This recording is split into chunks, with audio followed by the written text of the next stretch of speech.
welcome to Forbidden Planet TV, and on today's episode we are going to be talking about the fantastic Cursed Under London with Gabby Hutchinson Crouch. Hello Gabby! Hi. So you've made it to Forbidden Planet head offices. Finally. How was your mission here? Oh, don't ask, I got lost in London like an idiot tourist looking at a phone going, what? I think the phones make it worse. They do! I think when you're lost and then you're Mine just decided to just stop showing me where to go.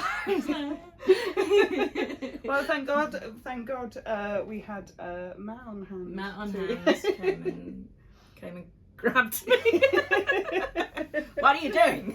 And you wouldn't be the first author to get lost on the way here, because I think our address sometimes doesn't exist. Right, yeah. It kind of feels like it fits in with the book in a way, that it's like a vanishing head office. A mysterious place in Southwark. Yes, exactly. Any winged creatures around? You're not above a fish shop at least, yes. unlike Nell's shop. Yes, yeah. God. I was just thinking about it, gave me flashbacks to being at uni, because we were next door, my third year residence was next door to fish shop and above a shisha cafe. Oh wow! So we had all kinds of stuff.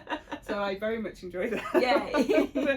But for anyone out there not familiar with Cursed Under London, what can you kind of tell us about the book and how it came to be? Sure. So it's a fantasy rom-com, which I'm just like putting all the genres together.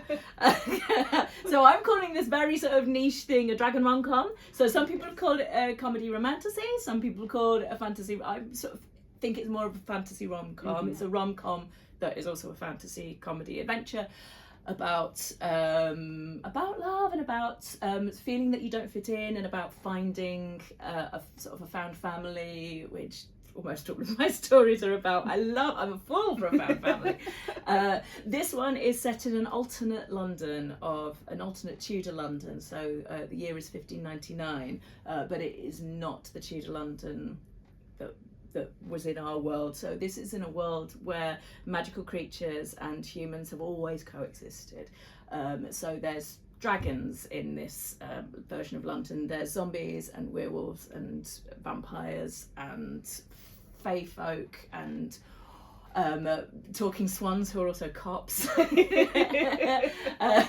and yeah, the Tower of London is staffed by actual man-sized talking ravens.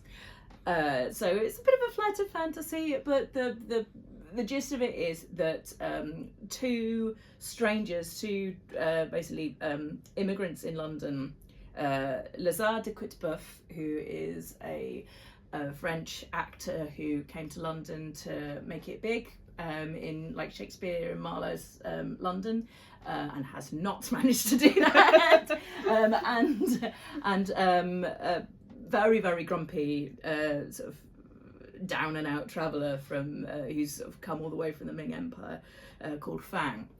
Both wake up after they've been stabbed and beaten, they think, to death. They both get mugged in different events, and both wake up after they think they've died and find that they can't die. And they sort of they don't meet by chance. They're brought together by a well-meaning dragon called Amber, who just wants to help.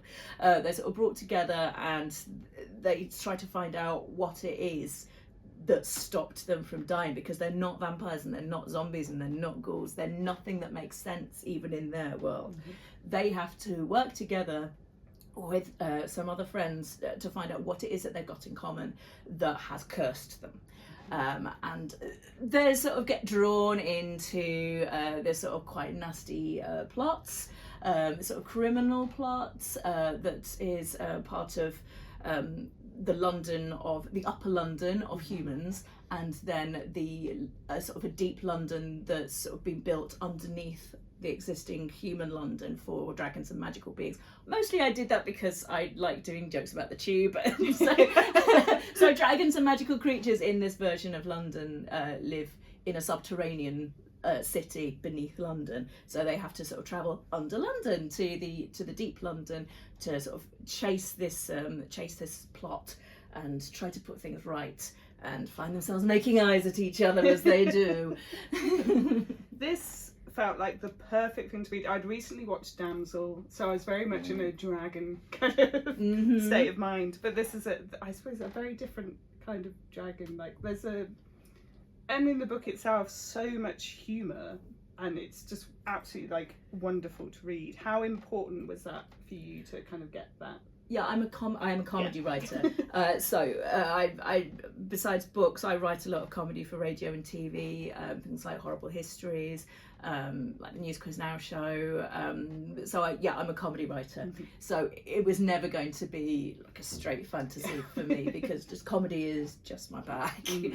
And it's often the wonderful thing about Farrago, these publishers, is that they actually let me do comedy genre, because a lot of, especially when you're a woman, a lot of commissioners go, but you have a genre. Your genre is woman. That's a genre. Write woman jokes. Bras. Write jokes about bras and shoes. And I was like, I don't want to write, but I want to write jokes about dragons and robots and ghosts. So they do encourage me to write fantasy comedy, which has just become my little niche.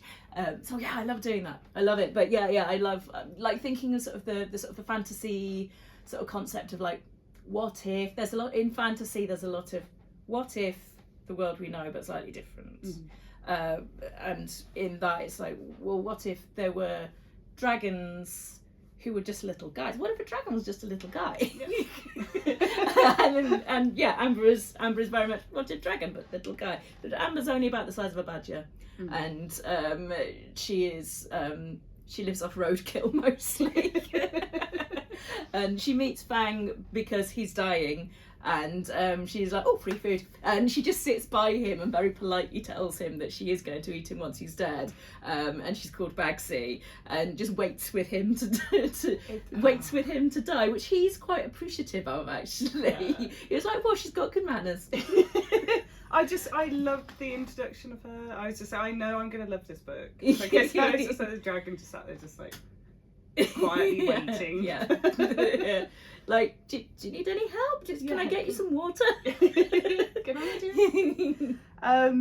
It's quite interesting as well, kind of I suppose the humour element in fantasy. So we had Jasper Ford on a few months back, and we were talking about how sometimes kind of fantasy in itself can be looked down on by maybe the more literary kind of authors sometimes, and it's just like, oh, you're just writing a fantasy book. But comedic kind of fantasy books happen even less, and I think it's so kind of important, especially kind of after lockdown and things like that we're kind of able to laugh a bit. Yeah, totally. I mean, comedy is so important, and something that I love about a lot of comedy fantasy is that both satire and fantasy have ways of like holding up a mirror to our own world, to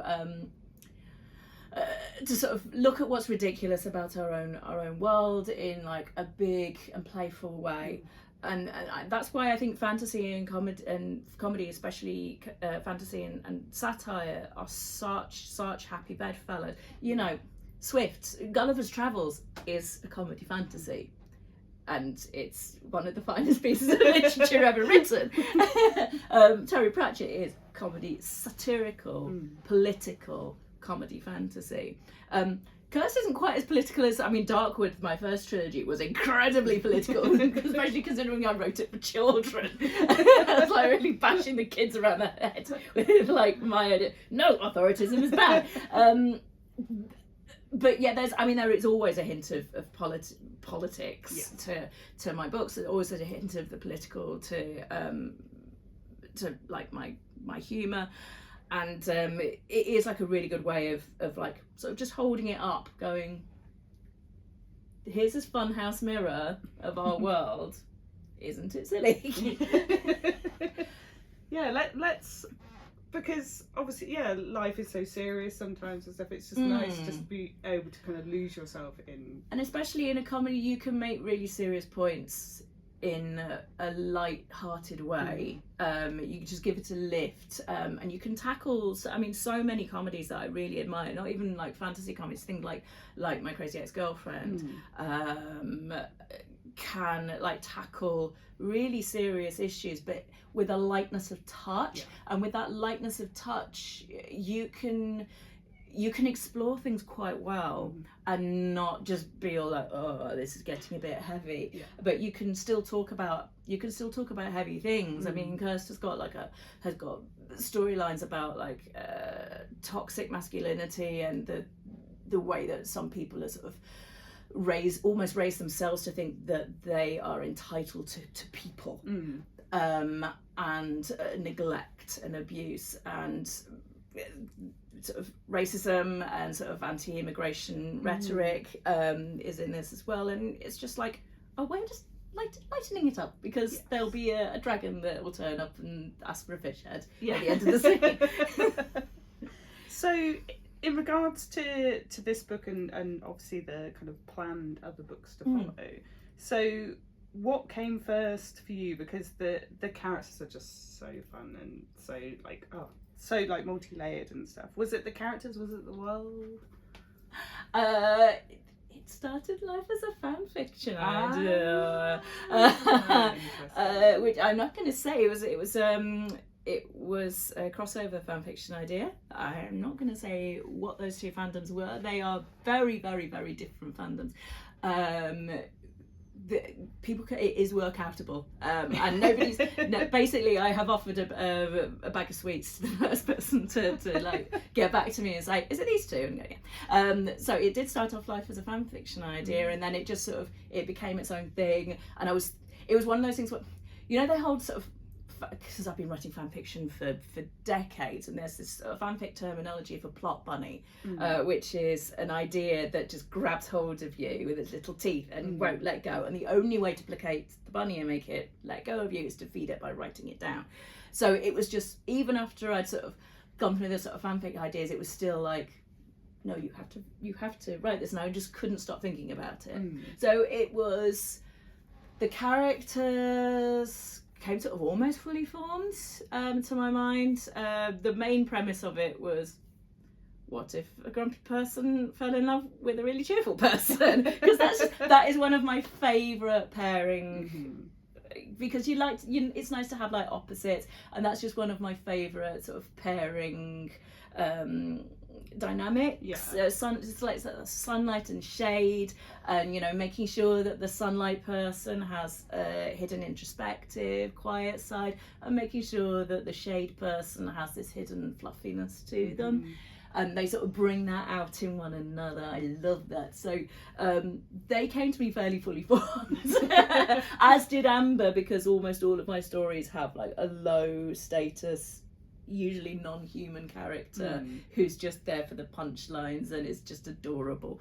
And then Nell as well. Nell was fairly fully formed when I started writing her as well, and then everything else sort of came in around them, and the world just sort of plopped into my brain, because partially because I love Horrible Histories. It's one of my favourite gigs, and like that time, that very specific time, the end of the 16th century, I'm fascinated with it, because it was such a time of change, such a time of flux. They'd just gone through what we've just gone through. They'd just gone through lockdown.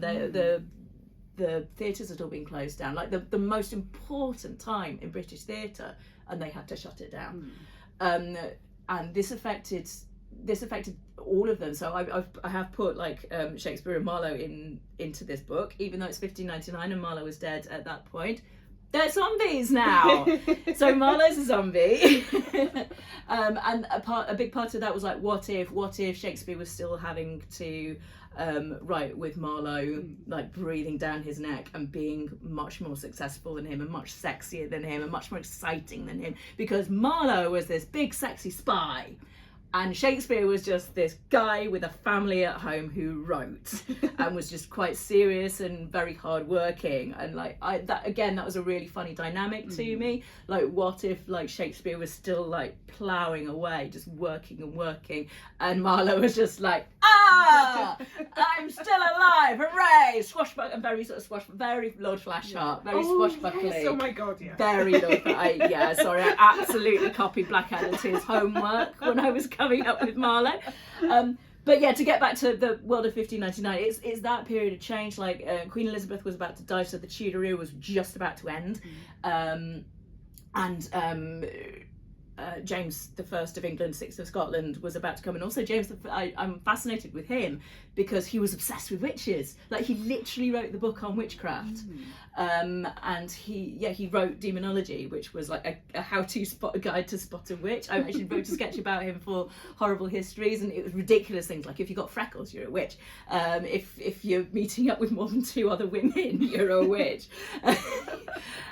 So I thought he would be an amazing big bad in like a world of magic where there are witches and magical beings. He would be an amazing sort of like still up in Scotland waiting to grab power, and what would this mean for a world for to have a leader who is so anti-magic to suddenly take control, and a dying Queen Elizabeth being very aware of this and going, if I die, there's gonna be a war.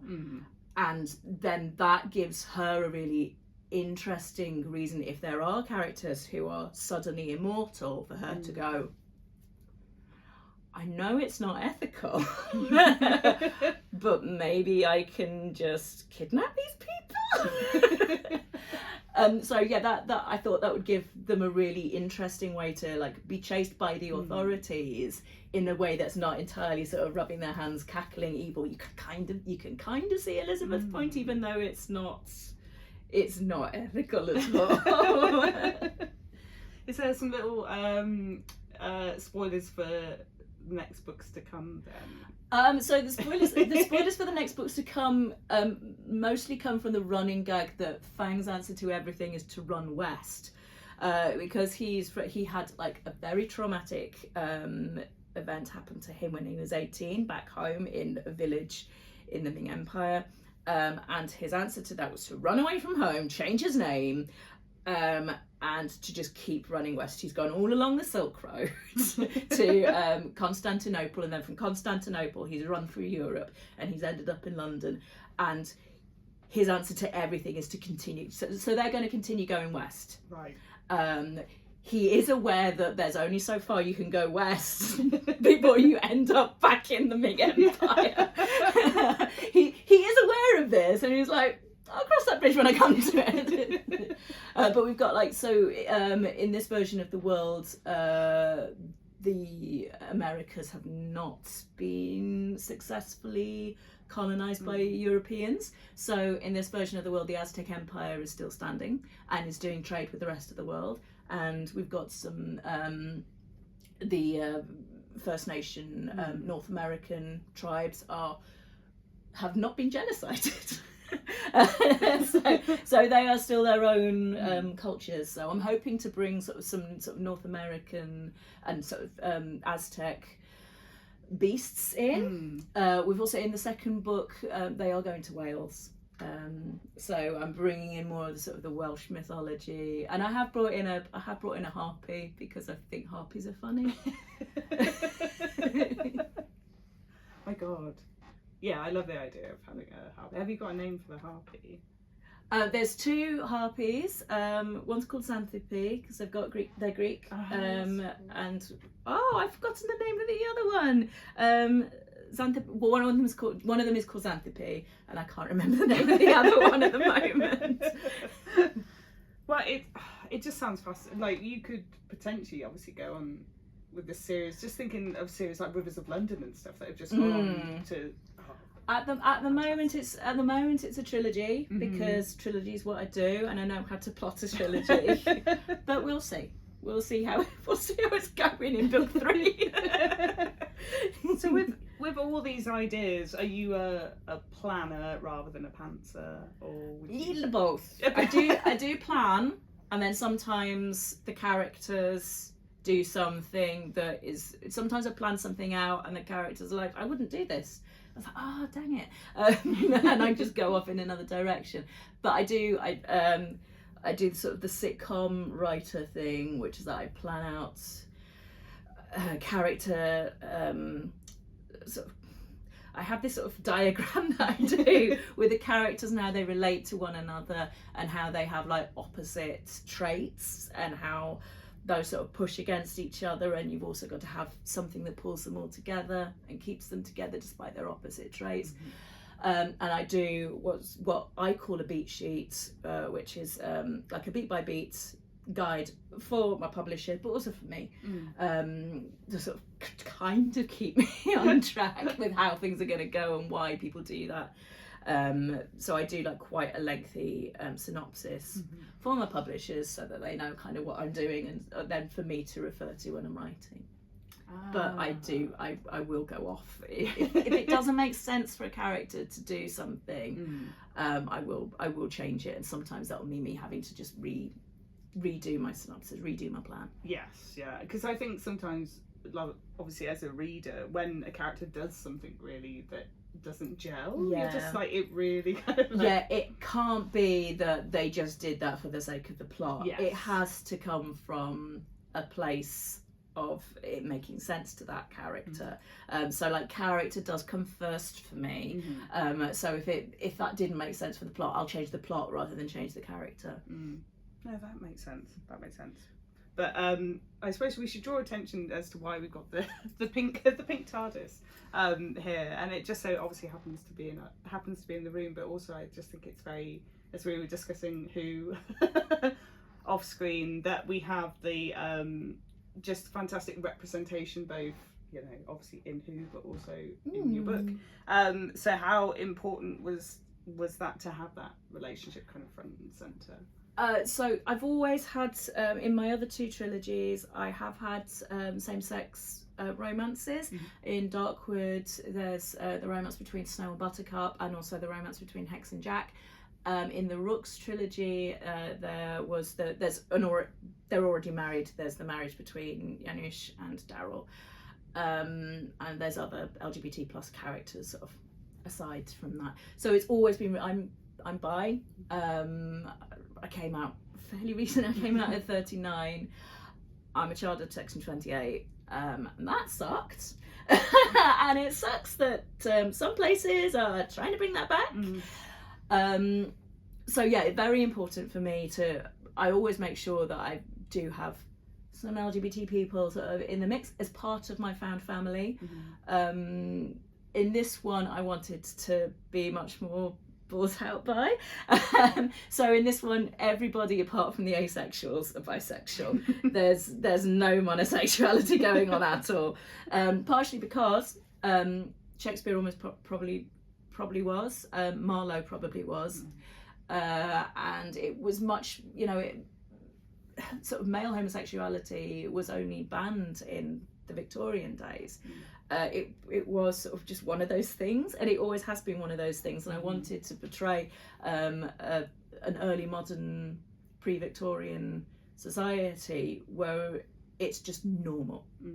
And yeah, I wanted to put, part of it was me wanting, whenever I've written an adventure series, I've always enjoyed that romance that I've written as part of it, but it's always been a B plot, and I wanted to push that to the A plot.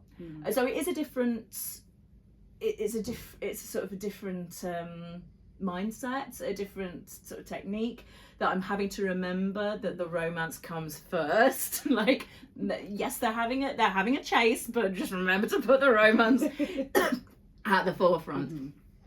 So that has been sort of a new challenge for me. But I really wanted to write a romance. I love rom-coms, and I think romance and comedy work together so well. And like whenever I'm sort of watching a sitcom, I just rewatched the whole of the US Office, and it's the romances that just kept me going through the sort of James Spader series. It was the will they won't they for Dwight and Angela that was really keeping me going through that series. I love romance and comedy. Again, they go together so well, and it's just that sort of sweetness and that escapism, and also because comedy and sort of fictional romances, it's all about misunderstandings, it's all about clash of personalities. Again, they just go together so beautifully. And I really wanted to write a rom-com because I love them so much. Yeah, there is something about rom-coms and series, like you're saying, things like The Office, even things like Gilmore Girls and things like that. Like, it was definitely, will they end up like together? Like, there's always that kind of hooks you in, I think. So Yeah, definitely. it's very important. So to finish off the interview for today, so 2 more questions. So what other projects are you working on? And also then to end, we always have a question about what you're currently reading, watching, and if you game, what are you playing? Ooh. So you've got a little time to think about that, but what are you currently working on? It's a secret, I'm not allowed to tell you. It's not, it hasn't been announced yet. A sketch show for children. Which, I'm not allowed to talk about yet, but it's a very, very exciting sketch show for children. Watch this space. If like a big thing comes out about a big BBC sketch show for children, you're like, is it that one? Yeah.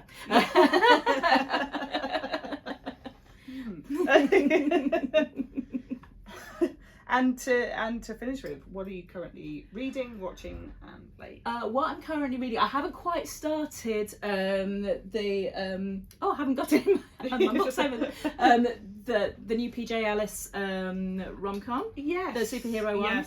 Yes. I've got it in my bag. I meant to start it on the train and I didn't. But I'm also We Could Be Heroes by PJ Ellis, which I will give him a little plug as well. Haven't quite started yet, but I am also reading How to Be Funny or Die by Joel Morris, which is a brilliant just sort of a book about comedy and how it works, which for a comedy nerd like me is like what were the other questions? What are you watching?